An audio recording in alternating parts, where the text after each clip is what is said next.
കഴിഞ്ഞ ദിവസം പാർലമെന്റിൽ നടന്ന വാദപ്രതിവാദങ്ങൾക്കിടയിൽ ഇന്ത്യ എന്തുകൊണ്ടാണ് പാകിസ്ഥാനെ പോലെ ഈ യുദ്ധം അവസാനിപ്പിക്കാൻ മധ്യസ്ഥത വഹിക്കാത്തത്? അത് ശരിക്കും ഒരു തിരിച്ചടിയല്ലേ എന്ന പ്രതിപക്ഷത്തിന്റെ ചോദ്യത്തിന് മറുപടിയായിട്ട് ഇന്ത്യയുടെ വിദേശകാര്യമന്ത്രി എസ് ജയശങ്കർ പറഞ്ഞത്, ഇന്ത്യ പാകിസ്ഥാനെ പോലെ ഒരു ബ്രോക്കറിംഗ് രാജ്യമല്ല, ഒരു ബ്രോക്കർ ജോലിയെടുക്കുന്ന രാജ്യമല്ല എന്നാണ് അദ്ദേഹം മറുപടിയായിട്ട് പറഞ്ഞത്. എന്നാൽ ഈ വിഷയത്തിൽ ഒരുപാട് കാര്യങ്ങൾ നമ്മൾ മനസ്സിലാക്കേണ്ടതായിട്ടുണ്ട്. ഇറാൻ, അമേരിക്ക, ഇസ്രായേൽ തർക്കങ്ങളിൽ പാകിസ്ഥാൻ മധ്യസ്ഥതയ്ക്ക് ശ്രമിക്കുന്നതും ഇന്ത്യ വിട്ടുനിൽക്കുന്നതും കേവലം ഒരു രാജ്യത്തിന്റെ കഴിവിനെയോ കഴിവുകേടിനെയോ സൂചിപ്പിക്കുന്ന ഒന്നല്ല, മറിച്ച് ഓരോ രാജ്യത്തിന്റെയും വിദേശ നയത്തിന്റെ ഭാഗമായിട്ടുള്ള വളരെ ബോധപൂർവമായിട്ടുള്ള തീരുമാനങ്ങളാണ്. ഇന്ത്യയുടെ ഈ ഒരു തീരുമാനത്തിന് പിന്നിൽ ഒരുപാട് കാരണങ്ങളുണ്ട്. അതിൽ ഒന്ന്, ഇന്ത്യയുടെ തന്ത്രപരമായ സ്വയംഭരണം എന്ന നിലപാട്. ഇന്ത്യ പിന്തുടരുന്നത് തന്ത്രപരമായ സ്വയംഭരണം എന്ന നയമാണ്. ഏതെങ്കിലും ഒരു പക്ഷം പിടിക്കാതെ തങ്ങളുടെ ദേശീയ താല്പര്യങ്ങൾക്ക് മുൻഗണന നൽകാനാണ് ഇന്ത്യ ശ്രമിക്കുന്നത്. ഇറാനുമായും അമേരിക്കയുമായും ഇന്ത്യക്ക് ഒരുപോലെ നല്ല ബന്ധമുണ്ട്. ഇത്തരം തർക്കങ്ങളിൽ നേരിട്ട് മധ്യസ്ഥനായിട്ട് ഇടപെടുന്നത് ഏതെങ്കിലും ഒരു പക്ഷത്തിന് മാത്രം ഗുണം കിട്ടുന്ന രീതിയിലേക്ക് മാറാനുള്ള സാധ്യതയുണ്ട്. അത്തരം ഒരു സാഹചര്യം ഒഴിവാക്കാനാണ് ഇന്ത്യ ശ്രമിക്കുന്നത്. ഉദാഹരണത്തിന്, ഇത് ഇന്ത്യയുടെ യുദ്ധമല്ല. ഇന്ത്യ ഇപ്പോൾ ഈ വിഷയത്തിൽ ഇടപെട്ടു എന്ന് കരുതുക. ഇന്ത്യ അമേരിക്കയുമായിട്ടും ഇറാനുമായിട്ടും മധ്യസ്ഥ ചർച്ച നടത്തിക്കൊണ്ടിരിക്കുന്നതിനിടയിൽ ഏതെങ്കിലും കാരണവശാൽ ഇസ്രായേൽ ഇപ്പോൾ ഇറാന് മേലൊരു ആക്രമണം നടത്തുകയാണെങ്കിലോ, അല്ലെങ്കിൽ അമേരിക്ക തന്നെ ഈ ചർച്ചയെ മറയാക്കിക്കൊണ്ട് ഇറാന് മേൽ ഒരു ആക്രമണം നടത്തുകയോ, അല്ലെങ്കിൽ ഇറാന് വേണ്ടിയിട്ട് ഈ ഘട്ടത്തിൽ ഇപ്പോൾ ലെബനനിൽ നിന്നോ അല്ലെങ്കിൽ യമനിൽ നിന്നോ ഹൂതികളോ ഹിസ്ബുള്ളയോ ഒരു ആക്രമണം നടത്തുകയോ ചെയ്താലും അത് ഇന്ത്യക്ക് ദോഷമായി ബാധിക്കും. ഇന്ത്യയുടെ പേരിന് അത് കളങ്കമായിട്ട് മാറും. ഒരു വശത്ത് നമ്മൾ ചർച്ച നടത്തിക്കൊണ്ടിരിക്കുമ്പോൾ രണ്ട് ഭാഗത്ത് നിന്ന് ഏതെങ്കിലും ഒരു ഭാഗത്ത് നിന്ന് ആക്രമണം ഉണ്ടായാൽ പോലും അപ്പോൾ നമ്മൾ ആ മറ്റേ കൂട്ടരെ സഹായിച്ചു എന്ന തരത്തിലേക്ക് അത് വ്യാഖ്യാനിക്കപ്പെടും. അതോടൊപ്പം തന്നെ ഇന്ത്യയുടെ ഇടപെടലുകൾക്ക് ഒരു പ്രസക്തി ഇല്ല എന്നൊരു സാഹചര്യം വരും.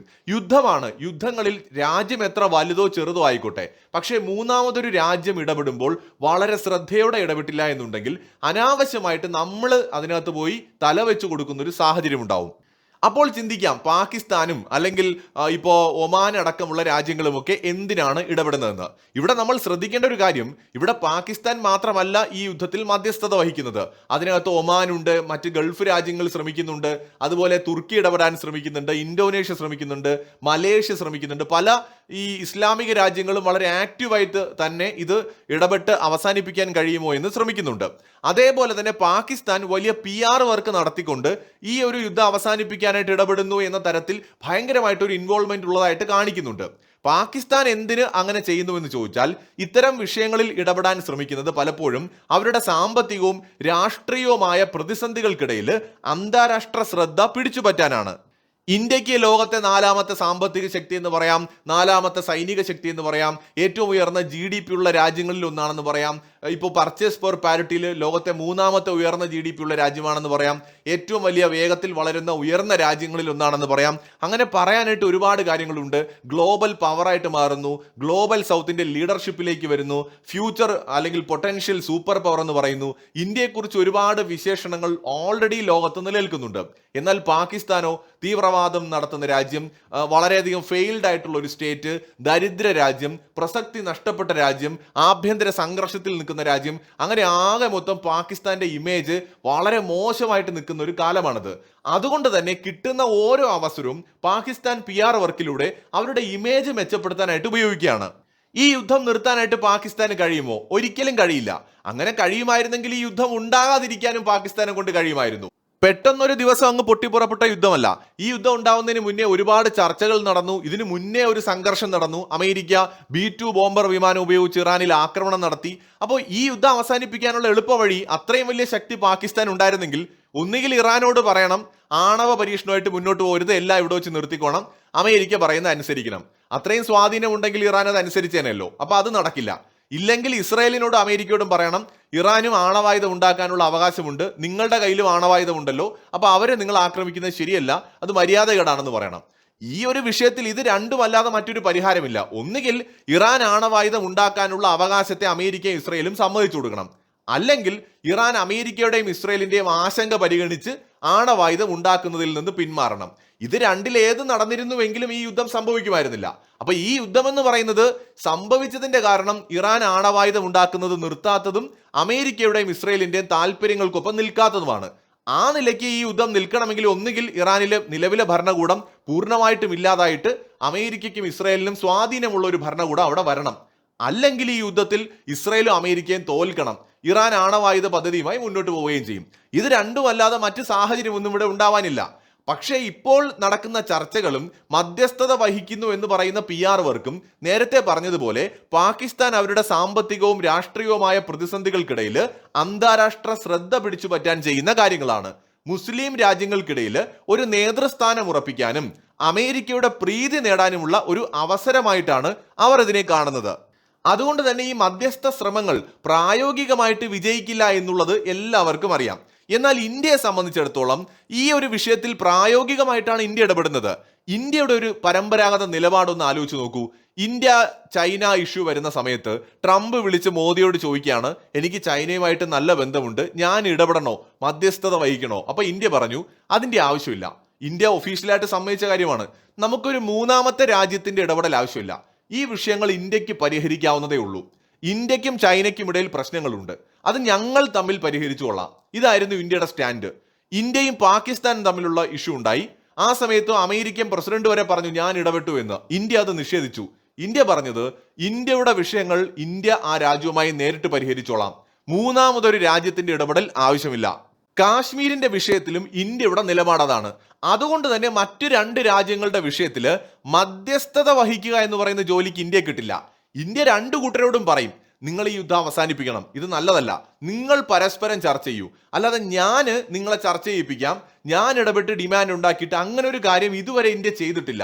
ഇനി നാളെ ഇന്ത്യ ചെയ്യുമോ എന്ന് നമുക്കറിയില്ല. ഇന്നേ വരെ എന്തായാലും ഇന്ത്യ അങ്ങനെ ചെയ്തിട്ടേ ഇല്ല. കൊറിയൻ യുദ്ധത്തിൽ, അതായത് നോർത്ത് കൊറിയ സൗത്ത് കൊറിയ യുദ്ധ സമയത്ത് യുദ്ധം അവസാനിപ്പിക്കാനായിട്ട് ഇന്ത്യയുടെ ഭാഗത്തു നിന്ന് ചില ഇടപെടലുകൾ ഉണ്ടായതായിട്ട് കേട്ടിട്ടുണ്ട്. അതിനപ്പുറം അതിനുശേഷം ലോകത്ത് ഒരുപാട് സംഘർഷങ്ങളും യുദ്ധങ്ങളും ഒക്കെ ഉണ്ടായിട്ടുണ്ട്. ഇന്ത്യ ഇതുപോലെ ഒരു മധ്യസ്ഥത വഹിക്കാനായിട്ട് അല്ലെങ്കിൽ ബ്രോക്കറിങ് ചെയ്യാനായിട്ട് പോകാറില്ല. മാത്രമല്ല പാകിസ്ഥാൻ ചെയ്യുന്ന പണിക്ക് ഇന്ത്യ കിട്ടുകയുമില്ല. പാകിസ്ഥാൻ ചെയ്യുന്നത് അമേരിക്കയ്ക്ക് വേണ്ടിയിട്ടുള്ള പണിയാണ്. അതായത് അമേരിക്കയുടെ താല്പര്യങ്ങൾ യുദ്ധത്തിനിടയിൽ സംരക്ഷിക്കപ്പെടണം. ഒരുപക്ഷെ ഹോർമുസ് കടലിലൂടെ ചരക്കുകൾ കൃത്യമായിട്ട് മുന്നോട്ട് പോകണം. അമേരിക്കയുടെ സഖ്യരാജ്യങ്ങൾ ഇങ്ങ് ഏഷ്യയിലുമുണ്ട്, ജപ്പാൻ കിടപ്പുണ്ട്, അമേരിക്കയെ ഒബേ ചെയ്യുന്ന ആസിയാൻ രാജ്യങ്ങളുണ്ട്. അവരുടെ ചരക്ക് നീക്കങ്ങൾ സാധ്യമാകണം, അവിടേക്കുള്ള എണ്ണ പോകുന്നത് തടസ്സമില്ലാതെ പോകണം. അപ്പൊ ഇങ്ങനെയുള്ള കാര്യങ്ങൾക്കുള്ള ചർച്ചകളാണ് ഇവിടെ നടന്നുകൊണ്ടിരിക്കുന്നത്, അല്ലാതെ യുദ്ധം അവസാനിപ്പിക്കാൻ വേണ്ടിയിട്ടുള്ള ചർച്ചകളല്ല. ഇനി ഇന്ത്യ എന്താണ് ചെയ്യുന്നതെന്ന് ചോദിച്ചാൽ ഇന്ത്യയുടേത് ഒരു സൈലന്റ് ആയിട്ടുള്ള അല്ലെങ്കിൽ ക്വയറ്റ് ആയിട്ടുള്ള ഒരു ഡിപ്ലോമസിയാണ്. ഇന്ത്യ ഇത്തരം വിഷയങ്ങളിൽ പരസ്യമായ മധ്യസ്ഥതയേക്കാൾ നിശബ്ദമായ നയതന്ത്രമാണ് തിരഞ്ഞെടുക്കാറുള്ളത്. റഷ്യ യുക്രൈൻ യുദ്ധത്തിന്റെ സമയത്തായാലും മറ്റേത് സന്ദർഭം എടുത്താലും പ്രധാനമന്ത്രി ഇരു രാജ്യങ്ങളിലെയും തലവന്മാരുമായിട്ട് സംസാരിക്കാറുണ്ട്. ലോകവേദികളിൽ വലിയ ബഹളമുണ്ടാക്കാതെ PR വർക്ക് ചെയ്യാതെ തങ്ങളുടെ നിലപാട് വ്യക്തമാക്കാനും സമാധാനത്തിനായി സമ്മർദ്ദം ചെലുത്താനുമാണ് ഇന്ത്യ ശ്രമിക്കാറ്. അത് വിജയിക്കാറുമുണ്ട്. ഇന്ത്യയുടെ ഈ നിശബ്ദ നയതന്ത്രം അന്താരാഷ്ട്ര തലത്തിൽ വളരെ പക്വതയുള്ള ഒരു സമീപനമായിട്ടാണ് കണക്കാക്കപ്പെടുന്നത്. ഇന്ത്യ ഒരു വലിയ ശക്തിയായിട്ട് വളരുന്നത് കൊണ്ട് തന്നെ ഇത്തരം നീക്കങ്ങൾക്ക് വലിയ പ്രാധാന്യമുണ്ട്. പല രാജ്യങ്ങളും അന്താരാഷ്ട്ര മാധ്യമ ശ്രദ്ധ കിട്ടാനോ അല്ലെങ്കിൽ തങ്ങളുടെ ആഭ്യന്തര രാഷ്ട്രീയത്തിൽ നേട്ടമുണ്ടാക്കാനോ വേണ്ടിയിട്ട് വലിയ പ്രസ്താവനകൾ നടത്താറുണ്ട്, ചൈനയൊക്കെ പോലെ. എന്നാൽ ഇന്ത്യ പലപ്പോഴും വിശ്വസിക്കുന്നത് ഫലം കിട്ടുക എന്നതിലാണ്. ഇത് ഇന്ത്യയുടെ വിദേശകാര്യമന്ത്രി S ജയശങ്കർ തന്നെ വ്യക്തമാക്കിയിട്ടുണ്ട്. ഉദാഹരണത്തിന് യുദ്ധമുഖങ്ങളിൽ കുടുങ്ങിക്കിടക്കുന്ന ഇന്ത്യൻ പൗരന്മാരെ രക്ഷിക്കുമ്പോൾ ബന്ധപ്പെട്ട രാജ്യങ്ങളിലെ തലവന്മാരുമായിട്ട് നേരിട്ട് സംസാരിച്ച് സുരക്ഷിത പാത ഒരുക്കുകയാണ് ഇന്ത്യ ചെയ്യുന്നത്. ഇത് വലിയ വാർത്താ സമ്മേളനങ്ങളിലൂടെയല്ല, മറിച്ച് നേരിട്ടുള്ള ഫോൺ വിളികളിലൂടെയും ചർച്ചകളിലൂടെയുമാണ് നടക്കുന്നത്.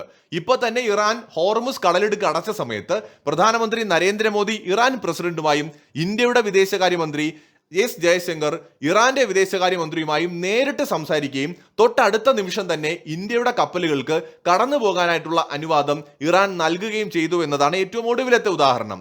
ഈ റഷ്യ യുക്രൈൻ യുദ്ധം നടന്ന സമയത്ത് അവിടെ നിന്ന് ഇന്ത്യൻ പൗരന്മാരെ, ഇന്ത്യൻ വിദ്യാർത്ഥികളെയൊക്കെ രാജ്യത്തിലേക്ക് കൊണ്ടുവരാൻ വേണ്ടിയിട്ട് ഇന്ത്യ റഷ്യയുമായും യുക്രൈനുമായും നേരിട്ട് സംസാരിക്കുകയും മണിക്കൂറുകളോളം യുദ്ധം നിർത്തിവെക്കുകയും ചെയ്തു. ഒറ്റ കാരണമായിരുന്നു, ഇന്ത്യൻ പൗരന്മാരെ സുരക്ഷിതമായിട്ട് കൊണ്ടുവരാനുള്ള പാതയൊരുക്കുക. അതിനുവേണ്ടി റഷ്യയും യുക്രൈനും യുദ്ധം നിർത്തിവെച്ചു. അതാണ് ഇന്ത്യയുടെ നയതന്ത്രം എന്ന് പറയുന്നത്. അതോടൊപ്പം തന്നെ ഒരു വലിയ ശക്തി എന്ന നിലയിൽ തർക്കത്തിലുള്ള രണ്ട് പക്ഷവുമായിട്ട് ഇന്ത്യക്ക് നല്ല ബന്ധമുണ്ട്. ഇവിടെ ഇറാനും അമേരിക്കയും ഇന്ത്യയുമായി നല്ല ബന്ധം പുലർത്തുന്നുണ്ട്. അതുകൊണ്ട് തന്നെ ഈ ഒരു വിഷയത്തിൽ ഇന്ത്യ വളരെ ശ്രദ്ധയോടെ മാത്രമേ ഇടപെടുകയുള്ളൂ. മാത്രമല്ല ഇവിടെ കക്ഷി അമേരിക്ക മാത്രമല്ല, ഇസ്രയേലുമുണ്ട്. എന്ന് വെച്ചാൽ അമേരിക്കയും ഇറാനുമായി ചർച്ച നടത്തിയതുകൊണ്ട് മാത്രം ഈ യുദ്ധം അവസാനിക്കില്ല. ഇസ്രയേലാണ് ഈ യുദ്ധം തുടങ്ങി വെച്ചത്. ഇന്ത്യക്ക് ഇസ്രയേലിനെ വളരെ നന്നായിട്ടറിയാം. ഇന്ത്യയുടെ ഏറ്റവും അടുത്ത സുഹൃത്ത് രാജ്യങ്ങളിൽ ഒന്നുമാണ്. അപ്പൊ അതുകൊണ്ട് തന്നെ ഇവിടെ ഇന്ത്യക്ക് വേണമെങ്കിൽ ഇസ്രയേലുമായിട്ട് ചർച്ച നടത്താം. ഇറാൻ സുഹൃത്താണ്, ഇറാനുമായിട്ട് ചർച്ച നടത്താം. പക്ഷെ ഇവിടെ നമ്മുടെ വീഡിയോയുടെ തുടക്കത്തിൽ പറഞ്ഞതുപോലെ ഒന്നുകിൽ ഇസ്രയേലിന്റെ ആശങ്ക അവിടെ പരിഗണിക്കപ്പെടണം. ഇറാൻ ആണവായുധം ഉണ്ടാക്കില്ല എന്ന ഉറപ്പ്. ഇനി അതല്ല എന്നുണ്ടെങ്കിൽ ഇറാന് ആണവായുധം ഉണ്ടാക്കാനുള്ള അവകാശം. ഇത് രണ്ടിലൊന്ന് സംഭവിക്കാതെ ഈ യുദ്ധം ഒരിക്കലും അവസാനിക്കാൻ പോകുന്നില്ല. അവിടെ എളുപ്പമല്ലാത്തൊരു വിഷയം എന്ന് വെച്ചാൽ നടക്കാനിടയില്ലാത്തൊരു കാര്യത്തിൽ ഇടപെട്ടിട്ട് ഇന്ത്യക്ക് ഒരു കളങ്കം ഉണ്ടാക്കാൻ ഇന്ത്യ ആഗ്രഹിക്കുന്നില്ല. ഈ യുദ്ധത്തിന്റെ അന്ത്യം എന്താകുമെന്ന് ഇന്ത്യക്ക് ഇപ്പോഴേ ചിലപ്പോൾ അറിയാമായിരിക്കും, ഇന്ത്യൻ ഇന്റലിജൻസ് ഏജൻസികൾക്ക്. ഇന്ത്യ ഇന്ന് ലോകത്തെ 4ാമത്തെ ഏറ്റവും വലിയ സാമ്പത്തിക ശക്തിയാണ്. ലോകത്തിലെ ഏറ്റവും വലിയ വിപണികളിലൊന്നും ഏറ്റവും വലിയ സൈനിക ശക്തികളിൽ ഒന്നുമാണ്. മൾട്ടിപോളാർ വേൾഡിലെ പ്രധാനപ്പെട്ട ശക്തികളിൽ ഒന്നാണ്. അതുകൊണ്ട് തന്നെ ഇന്ത്യയുടെ വാക്കുകൾക്ക് മറ്റ് രാജ്യങ്ങൾ വലിയ വില നൽകുന്നുണ്ട്. ഇത് യുദ്ധത്തിനുള്ള യുഗമല്ല എന്ന് പ്രധാനമന്ത്രി നരേന്ദ്രമോദി റഷ്യൻ പ്രസിഡന്റിനോട് നേരിട്ട് പറഞ്ഞത് വലിയ ബഹളങ്ങളൊന്നുമില്ലാതെയായിരുന്നു. എന്നാൽ ആ ഒരു വാചകം ലോകം മുഴുവൻ ശ്രദ്ധിക്കുകയും വലിയ നയതന്ത്ര ചലനങ്ങൾ ഉണ്ടാക്കുകയും ചെയ്തിരുന്നു. പരസ്യമായിട്ടുള്ള മധ്യസ്ഥതയ്ക്ക് നമ്മൾ ശ്രമിക്കുന്ന സമയത്ത് പലപ്പോഴും നിബന്ധനകൾ വയ്ക്കേണ്ടതായിട്ട് വരും. എന്നാൽ നിശബ്ദമായിട്ട് ഇടപെടുന്ന സമയത്ത് സ്വന്തം താല്പര്യങ്ങൾ, ഉദാഹരണത്തിന് ഇന്ധനവില, പ്രവാസികളുടെ സുരക്ഷ, ഇന്ത്യൻ വംശജരുടെ സുരക്ഷ, വ്യാപാരം, ഇവയൊക്കെ സംരക്ഷിച്ചുകൊണ്ട് തന്നെ നമുക്ക് സമാധാന ശ്രമങ്ങൾ നടത്താൻ കഴിയും. ഒരു രാജ്യം ശക്തി പ്രാപിക്കും തോറും അവരുടെ വാക്കുകൾക്ക് വലിയ ഭാരമുണ്ടാകും. അതുകൊണ്ട് തന്നെ ഓരോ നീക്കവും വളരെ ആലോചിച്ച് മാത്രമേ അവർ നടത്തുകയുള്ളൂ. ബഹളമുണ്ടാക്കാതെ ലക്ഷ്യം കാണുക എന്നതാണ് ഇപ്പോഴത്തെ ഇന്ത്യയുടെ ശൈലി. ഒന്നുകൂടി വ്യക്തമായി പറഞ്ഞാൽ ഇന്ത്യയുടെ നയതന്ത്രം എന്ന് പറയുന്നത് എഫക്റ്റീവ് ആയിട്ടുള്ള ഡിപ്ലോമസിയാണ്, ഫലപ്രദമായ നയതന്ത്രം. ഇത് വെറും പ്രസംഗങ്ങളല്ല, കൃത്യമായ നേട്ടങ്ങൾ കൊയ്യുക എന്നതാണ് ഇന്ത്യയുടെ നയതന്ത്രം. ഇന്ത്യ അതിലാണ് വിശ്വസിക്കുന്നത്. ഇതിനെ തന്ത്രപരമായ പക്വത എന്നാണ് അന്താരാഷ്ട്ര രാഷ്ട്രീയത്തിൽ വിളിക്കുന്നത്. ഇതിനോടൊപ്പം തന്നെ ഇന്ത്യക്ക് ലോകത്ത് ഒരു ട്രസ്റ്റബിൾ പവർ എന്ന പേര് കൂടി ലഭ്യമാക്കിയിട്ടുണ്ട്. എന്ന് വെച്ചാൽ മിക്കപ്പോഴും വലിയ ബഹളങ്ങൾ ഉണ്ടാക്കുന്ന രാജ്യങ്ങളെ മറ്റ് രാജ്യങ്ങൾ സംശയത്തോടെയാണ് കാണുക. എന്നാൽ തർക്കങ്ങളിൽ സംയമനം പാലിക്കുകയും സമാധാനത്തിന് വേണ്ടി നിലകൊള്ളുകയും ചെയ്യുന്ന ഇന്ത്യയെ ലോകരാജ്യങ്ങൾ ഒരു വിശ്വസ്ത ശക്തിയായിട്ടാണ് കാണുന്നത്. ഇത് വിദേശ നിക്ഷേപങ്ങൾ അടക്കം ഇന്ത്യയിലേക്ക് വരാനും ആഗോള കമ്പനികൾക്ക് ഇന്ത്യയിൽ ബിസിനസ് ചെയ്യാനുള്ള ആത്മവിശ്വാസം നൽകാനും സഹായിക്കുന്നു. വെറും വാക്കുകളേക്കാൾ പ്രവൃത്തിയിലൂടെ ലോക ശ്രദ്ധ നേടാനാണ് ഇന്ത്യ ശ്രമിക്കുന്നത്. ഒരു വലിയ ശക്തി എന്ന നിലയിൽ സമാധാനത്തിന് വേണ്ടി ശബ്ദമുയർത്തുന്നതും എന്നാൽ തർക്കങ്ങളിൽ പക്ഷം പിടിക്കാതെ നിൽക്കുന്നതും ഇന്ത്യയുടെ നയതന്ത്ര വിജയമായിട്ടാണ് വിലയിരുത്തപ്പെടുന്നത്. ഇതിലൂടെ നമ്മുടെ രാജ്യത്തിന് അന്താരാഷ്ട്ര നയതന്ത്രത്തിൽ നമ്മുടെ പ്രതിച്ഛായ നിലനിർത്താൻ സാധിക്കുന്നുവെന്നതാണ്.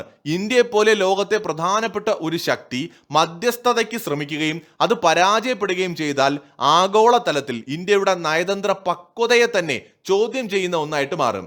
ഇവിടെ നമ്മൾ ഇടപെട്ടാലും ഫലം കാണുക എളുപ്പമല്ല എന്ന് നമുക്ക് നന്നായിട്ടറിയാം. അമേരിക്കയും ഇറാനും ഇസ്രായേലും ഒക്കെ തമ്മിലുള്ളത് പതിറ്റാണ്ടുകളായിട്ടുള്ള ആഴത്തിലുള്ള ശത്രുതയാണ്. വെറുതെ ഒരു ചർച്ച കൊണ്ട് തീരുന്നതല്ല ആ പ്രശ്നങ്ങൾ. ഇത്തരം ഒരു സാഹചര്യത്തിൽ പാകിസ്ഥാനെ പോലെ ഒരു രാജ്യം മധ്യസ്ഥതയ്ക്ക് ശ്രമിക്കുന്നത് അവർക്ക് നഷ്ടപ്പെടാൻ ഒന്നുമില്ലാത്തത് കൊണ്ടാണ്. എന്നാൽ ഇന്ത്യയെപ്പോലെ ഉത്തരവാദിത്തമുള്ള ഒരു രാജ്യം ഈ മധ്യസ്ഥതയിൽ പരാജയപ്പെട്ടാൽ ഇന്ത്യയുടെ നയതന്ത്ര ശേഷിയെ ലോകം സംശയത്തോടെ നോക്കും. രണ്ട് പക്ഷത്തു നിന്നും ഇന്ത്യക്ക് എതിർപ്പുകൾ നേരിടേണ്ടി വരാം. ഭാവിയിൽ സമാന സാഹചര്യങ്ങളിൽ ഇന്ത്യയുടെ വാക്കിന് വില കുറയാൻ അത് കാരണമാകും. പാകിസ്ഥാൻ പലപ്പോഴും ഇത്തരം അവസരങ്ങൾ ഉപയോഗിക്കുന്നത് തങ്ങൾ ഇപ്പോഴും അന്താരാഷ്ട്ര തലത്തിൽ പ്രസക്തമാണ് എന്ന് കാണിക്കാനാണ്. പരാജയപ്പെട്ടാലും ഞങ്ങൾ സമാധാനത്തിന് ശ്രമിച്ചു എന്ന ഒരു പ്രതിച്ഛായ അവർക്ക് ലഭിക്കും. എന്നാൽ ഇന്ത്യ ലക്ഷ്യം വെക്കുന്നത് ഗ്ലാമർ അല്ല, മറിച്ച് ഗ്രൗണ്ട് റിയാലിറ്റിയാണ്. ചുരുക്കത്തിൽ ഈ ഒരു വിഷയത്തിൽ അനാവശ്യമായിട്ട് ഇടപെട്ടുകൊണ്ട് ഇന്ത്യയുടെ അന്തസ്സ് കളയാൻ ഇന്ത്യ ആഗ്രഹിക്കുന്നില്ല. ഫലമുണ്ടാകുമെന്ന് ഉറപ്പുള്ള കാര്യങ്ങളിൽ മാത്രം ഇടപെടുക എന്നതാണ് ഇന്ത്യയുടെ ഇപ്പോഴത്തെ നയം. മറ്റൊരു വീഡിയോയുമായി വീണ്ടും കാണാം.